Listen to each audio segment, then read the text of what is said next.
सिंध के ज़िला खैरपुर मीरस की तहसील फैज़गंज और फैज़गंज का थाना है अकरी और अकरी का गांव है खुदाबख्श हिस्वानी फ़कीर, जिसमें जो फ़कीर बख्त अली हिस्वानी पीपल्स पार्टी के रहनुमा हैं, उन पर 30 से ज़ायद मुसल्लह मुलज़मान ने फायरिंग की है और रॉकेट लॉन्चर से फायर किए गए हैं। उनकी गाड़ियों को, बंगले को और दीगर जो अशिया हैं उनको बड़ा भारी नुकसान पहुंचाया गया है।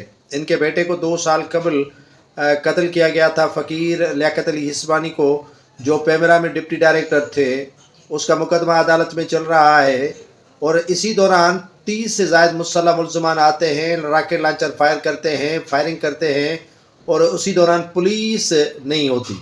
अमन अमान की सूरत हाल इतनी खैरपुर डिस्ट्रिक्ट में बिगड़ चुकी है कि आए रोज़ वाक़यात रूनुमा होते हैं, लेकिन जो पुलिस की चौकियाँ और पिकटें हैं वो भी मामूल के मुताबिक काम नहीं करती। पुलिस गायब रहती है। जैसे फ़कीर बख्त अली हिस्वानी पर मुलज़मान आए, फायरिंग करके चले भी गए, लेकिन पुलिस से टस से मस न हुई और पुलिस ने इन मुलज़मान को गिरफ़्तार तक नहीं किया।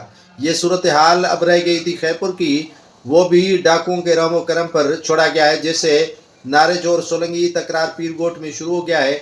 मांग तगड़ वाली सड़क जो पीरगोट की आए दिन भरी रहती है मुसाफिरों से, गाड़ियों से, लेकिन वहाँ पर भी गाड़ियाँ छीनने की वारदातें हुई हैं और मज़ामत पर एक नौजवान को गोली मार दी गई है। तो इस तरह की सूरत हाल अब खैरपुर की बन गई है और खैरपुर में एसएसपी शायद अभी हनीमून से वापस नहीं आए, तभी तो सूरत हाल इतनी बिगड़ चुकी है।